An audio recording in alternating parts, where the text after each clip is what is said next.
Hey everyone, I'm Doc, and this is Bacon, and this is our rewatch of The Lord of the Rings.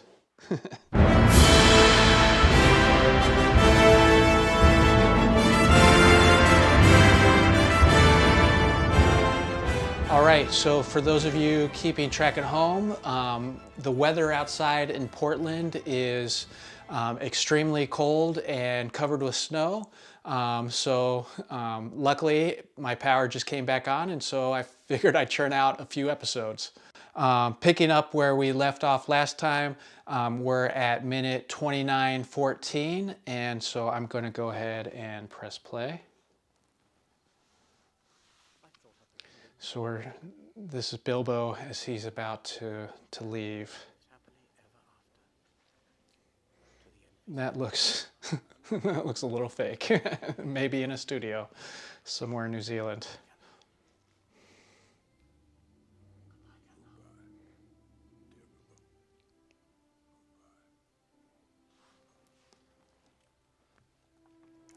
The Ian McKellen wink. Yeah. That's an interesting perspective. I do like that kind of perspective there.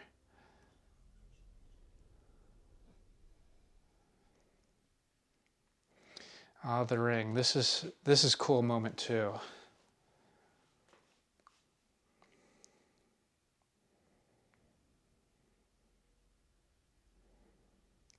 Very interesting camera angle.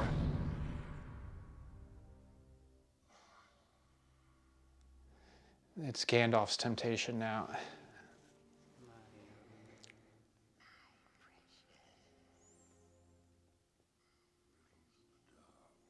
Some foreshadowing or backshadowing, I don't know.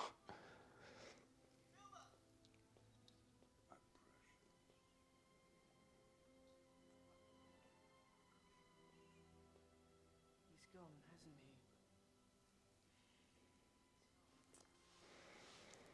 he? That's a little bit weird how that transition happened.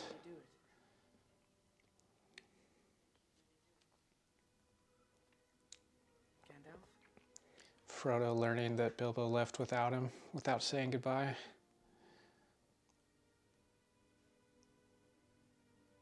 Bilbo's ring. He's gone to stay with the elves. He's left you bare-handed.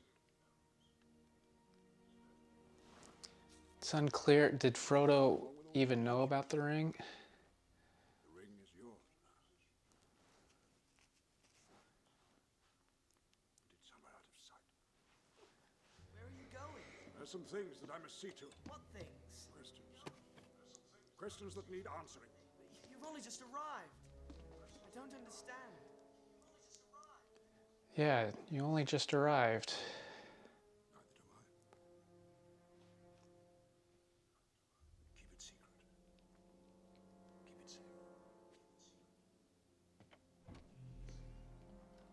Keep it secret.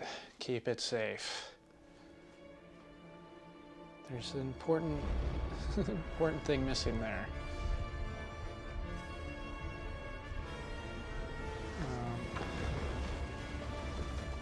So I'll go ahead and stop there. So while there are some criticisms I have of this scene, I'll get to those in a second.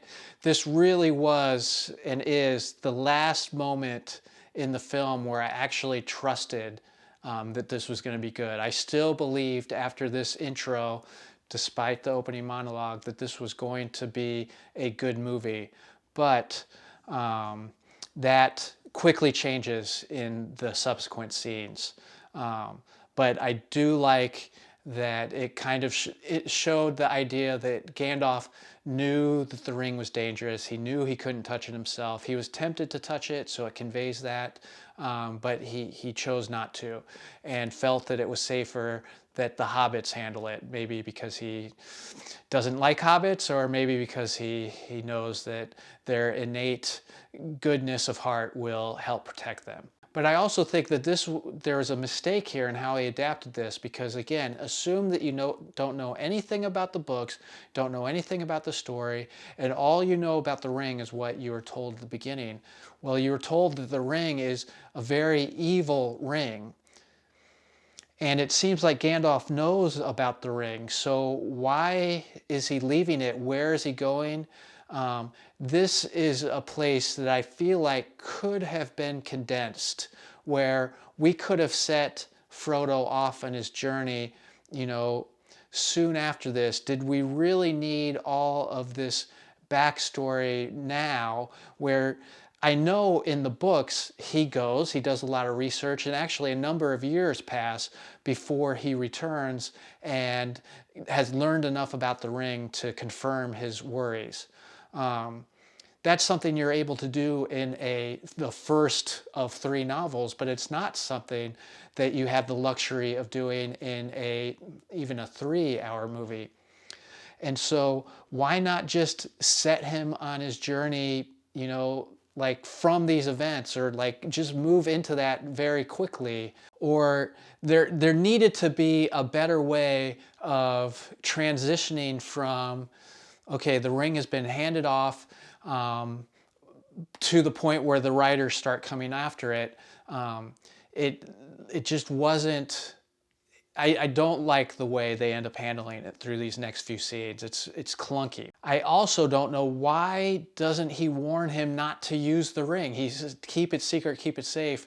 Again, I actually, off the top of my head, can't remember exactly what instructions he gives to Frodo at this point in the book. I'm sure some of the very knowledgeable viewers out there can inform me in the comments what he exactly said. I haven't read these books in a few years. I need to. If I go too long without reading them, I start to like, I need to do that soon. But regardless of what the book does with it, for the movie, when we're needing to condense and we're needing to educate people who haven't read the original books, there's a different way of handling it. And when we have been informed that the ring is evil by that opening montage, it only makes sense that Gandalf would also know, and that he would inform Frodo, hey, you need to be careful of this. Not just keep it secret and keep it safe, but don't use it. Don't put it on. It could be dangerous. It is whatever it is. That warning needed to be starker, because I also think that will better set up later moments when he does use the ring for the first time, because he has to. I think there would have been a better tension. It's like, oh, I know I'm not supposed to do this, but I'm in danger, so I need to do it. Of course, Frodo doesn't even know what the ring does, so maybe not. But in any case, my point is that I don't feel like this sequence of scenes, getting from the Shire to getting out of the Shire and escaping the riders, this transition wasn't handled as well as it could have been. But we are moving into the next phase of the film. It's taken us long enough to get there. And so we can expect more action next time. So thanks for tuning in, and I will see you again soon.